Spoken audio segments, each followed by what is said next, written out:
በቴዲ አፍሮ ዳስጣል ሙዚቃ መንግስታችን ተነካ ያሉት አርቲስቶች ከቡራዩና ሰበታ ወደ ስቱዲዮ እየተመሙ መሆኑ ታውቋል። ገላና ጋሮምሳና ዮሳን ጌታሁን ለዳስጣል የመልስ ምት ይሆናል ያሉትን ጋልሜሴና በሚል ርዕስ አዲስ ነጠላ ዜማ ሲለ አምለሰት ሙጬ ደግሞ በጉዳዩ ላይ ምላሽ ሰጣበታለች። በዝርዝር እንመለከተዋለን። የጥበብ ፍልሚያው በርትቷል። ባሳለፍነው ሐሙስ የድምፃዊ ቴዎድሮስ ካሳሁን ቴዲ አፍሮ ኢትዮሪካ አልበም መለቀቁን ተከትሎ የኦሮምኛ ሙዚቃ ድምፃውያኑ ገላን ጋሮምሳና ዮሳን ጌታሁን ጋልሜሴና በሚል ርዕስ በለቀቁት አዲስ ነጠላ ዜማ ለአርቲስት ቴዎድሮስ ካሳሁን ቴዲ አፍሮ ቀጥተኛ ምላሽ ሰጥተዋል። በኦሮምኛና በአማርኛ ቋንቋዎች የተሰናዳው ይህ ስራ በተለይ የቴዲ አፍሮን ያዞምባና ዳስጣል ዜማዎች የሚሞግቱ ጠንከር ያሉ የግጥም ስንኞችን አካቷል። የሀገር ካባ ለብሶ የመንደር ሰባኪ መልአክ መስሎ መጣ የሄሬስ አምላኪ ይከፈት መዝገቡ ታሪካችን ይታይ ሀገር ማን ገነባ ማነውና ገዳይ በተጨማሪም ባንዳ ሀገር ሲሸጥ ባልቻ በጎራዴ ለየተን እንወቅ ጀግናና ነጋዴ በሚል ስንኝ የቴዲ አፍሮን አልበም ተከትሎ የተቀሰቀሰውን የታሪክ ክርክር ወደ ሌላ ምዕራፍ አሸጋግረውታል። ቴዲ አፍሮ በኢትዮሪካ አልበሙ ኢትዮጵያዊነትና ታሪክን በራሱ እይታ ሲዘፍን፣ ገላናና ዮሳን ደግሞ እኛ ያቀናናት ገና ታብባለች በማለት የራሳቸውን የታሪክ ትርክት በዜማ አንስተዋል። ድምፃውያኑ በግጥማቸው መጨረሻ ላይ እኛ ያቀናናት ገና ታብባለች፣ ጨፍላቂዋ ሀገር እውነትም ሞታለች በማለት ተረኝነታቸውን አውጀዋል። እነዚህ የኪነ ጥበብ ሰዎች በሀገራዊና ታሪካዊ ጉዳዮች ላይ የሚያደርጉት የዜማ ፊልሚያ አንደኛው ቡድን መንግስትን ደግፈው፣ ሌላኛው ደግሞ በተቃራኒው ቆመው የሚያደርጉት የቃላት ውርዋሮች የማህበራዊ ሚዲያ ተጠቃሚውን ለሁለት ከፍሎታል። የቴዎድሮስ ካሳሁን ቴዲ አፍሮ ሙዚቃዎች ቅኔያዊ ሲሆኑ፣ በአንጻሩ የኦሮምኛ አቀንቃኝ የሆኑት ሁለቱ ድምፃውያን ገላልና ዮሳን ደግሞ ግጥሙን በቀጥታ ትርጉም ማቅረባቸው የማህበራዊ ሚዲያ ትችትም እየደረሰባቸው ይገኛል። የቴዲ አፍሮ ባለቤት አምለሰት ሙጬ ደግሞ ለነ ገላን አዲሱ ነጠላ ዜማ ምላሽ የሰጠች ሲሆን አጃይብ በማለት ተሳልቃለች። ኢትዮሪካ ከተለቀቀ 48 ሰዓታት ተቆጠሩ፣ አድማጩ ደግሞ 50 ሚሊዮን ደረሰ። ይህ ለጠላቶቻችን 50 ሚሊዮን መርዶ ነው። ዳስ ጥለው ሀዘን ይደራረሱ ዘንድ ዳስ ጣሉ ብለናቸዋል ብላለች። የነ ሉተር ሰዎች ዘፈን እንዳይከናወን በአደባባይ ቆመው ሲረግሙን ነበር። ዳሩ ግና በ48 ሰዓታት ብቻ 50 ሚሊዮን ህዝብ እኔ ቀድም እያለ በሰልፍ ሰማው። ይህ ህዝብ ሟርትና ቋጠሮ አላቆመውም። ከጥላቶቻችን ሟርትና የጥላቻ ዘመቻ ይልቅ የንጉሱ ጥበብ እጅጉን ይልቃል፣ ይደንቃል፣ ይረቃል አጃይባቦ በማለት ተናግራለች። ጃን አንተ ዘፈን እኛ እናዳምጣለን፣ አንጎራጎር እንሰማሃለን፣ አጀብ ነው። ሟርተኞች ያላቆሙት ስኬት ይህ ነው። 50 ሚሊዮን ብለህ መዝግበው ስትልም የቴዲን ጠላቶች በነገር ሾተል ወግ አድርገዋቸዋለች። የኦሮምኛ ቋንቋ አቀንቃኙ ገላን ጋሮምሳ የተወዳጁ ድምፃዊ ሃጫሉ ሁንዴሳ የቅርብ ጓደኛ ሲሆን የአሟሟቱን ምስጢርም እንደሚያውቅ የውስጥ መረጃ አዋቂዎች ተናግረዋል። የኦሮምኛ ሙዚቃ አቀንቃኝ እና የትግሉ ድምፅ የሆነው ሃጫሉ ሁንዴሳ በድንገት መገደሉን ተከትሎ ኢትዮጵያ ለቀናት የሚዘልቅ ትርምስ ውስጥ መግባቷ ይታወሳል። ነገር ግን ከግድያው ጥቂት ዓመታት በኋላም አሁንም ድረስ ምላሽ ያላገኙና በብዙዎች ዘንድ የሚነሱ የምስጢር ጥያቄዎች አሉ። ገላን ጋሮምሳና ሃጫሉ ሁንዴሳ በሙዚቃው መድረክ ላይ ብቻ ሳይሆን ከካሜራ ጀርባም የማይነጣጠሉ ወዳጆች ነበሩ። በኦሮሞ ሕዝብ የትግል ጉዞ ውስጥ በዜማዎቻቸው ስንቅ ሲሆኑ የነበሩት እነዚህ ሁለት ድምፃውያን በህይወት ዘመናቸው የነበራቸው ቅርርብ ለገላን ጋሮምሳ የውስጥ አዋቂነት ስም እንዲሰጡ አድርጎታል።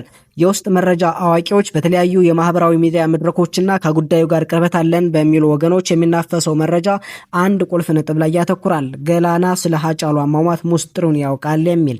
ገላና ጋሮምሳ እስካሁን ድረስ የደበኩት ምስጢር አለ ብሎ በይፋ አልወጣም። ሆኖም ግን በቃለ መጠይቆቹ ላይ የሚያሳየው ጥልቅ ሐዘንና ለሃጫሉ እውነተኛ ፍትህ አልተሰጠም የሚለው አቋሙ ጉዳዩ ገና እንዳልተዘጋ ያሳያል።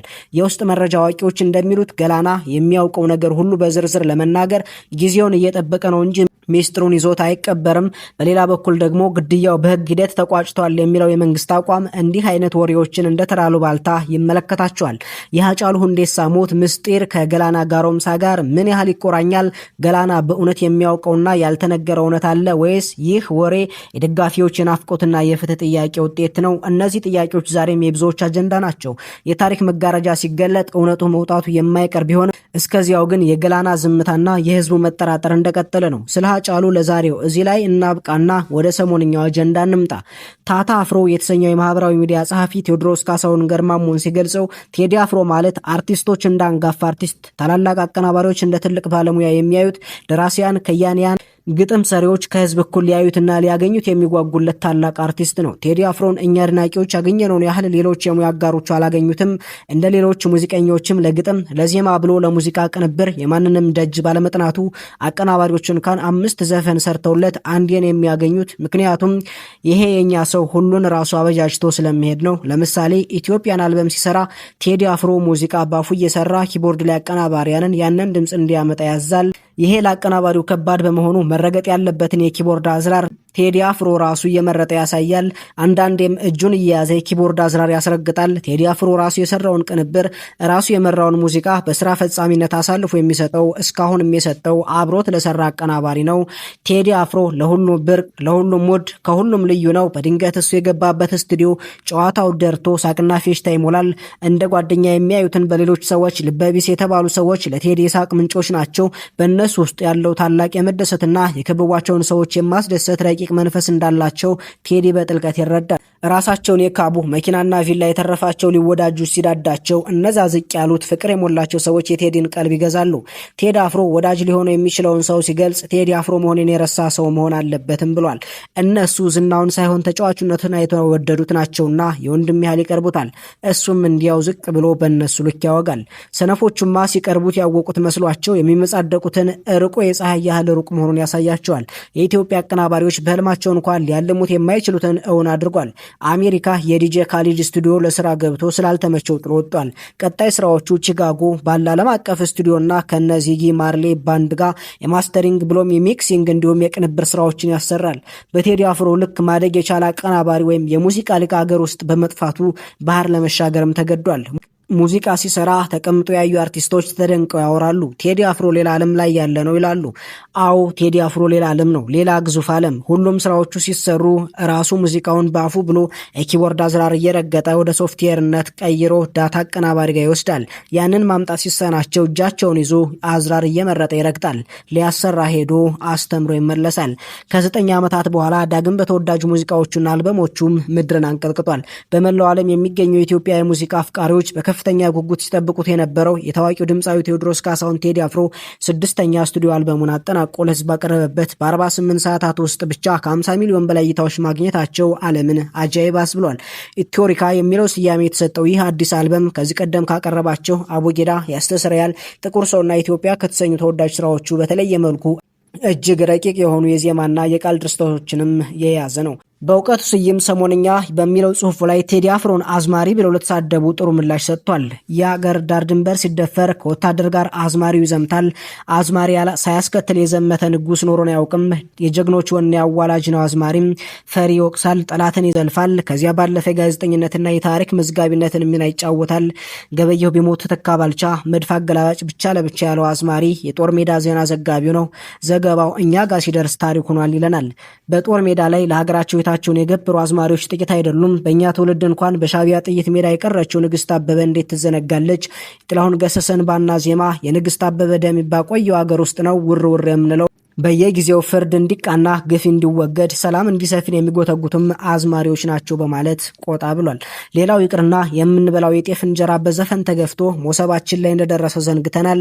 ገበሬ እያንጎራጎረ አርሶ እየዘፈነ ይወቃል። የዘፈንን ያህል ድካም አቅላ አይገኝማ። ኢትዮጵያ ውስጥ በየጊዜው በየመድረኩ ዘው እያሉ ዘፈንና ዘፋኝነትን የሚኮንኑ በዘፈን የሚደሰቱ ሰዎች ላይ ፍርሃትና ጸጸትን የሚነዙ የእግዚአብሔር ወኪልንን ባዮች ሞልተዋል።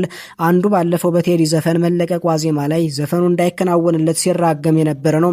በእርግማኑ ማግስት በብዙ ሚሊዮን የሚቆጠሩ ተመልካች ዘፈኑ ላይ ተመሰጡበት። ይህ ክስተት እግዚአብሔር ከሟርተኛ ይልቅ ዘፋኝን እንደሚረዳ ትልቅ ማሳያ ይመስለኛል ሲል በማህበራዊ ሚዲያ ሐሳቡን አጋርቷል። ለሙዚቃው ንጉስ ቴዎድሮስ ካሳሁን ግርማሞ በምድር ባለ ውሃ ቀለም ተበጥብጦ ሰማይን እንደ ብራና ወጥረን ብንጽፍ የማያልቅ ነገር አለውና ለዛሬ በዚህ እንቋጭ። እናንተም እዚህ ድረስ መጥታችሁ ሰብስክራይብ ሳታደርጉ እንዳትመለሱ። ያላችሁን ሐሳብ አስተያየት ኮሜንት ሴክሽን ላይ ያስቀምጡልን። ሰናይ ጊዜ ተመኘን።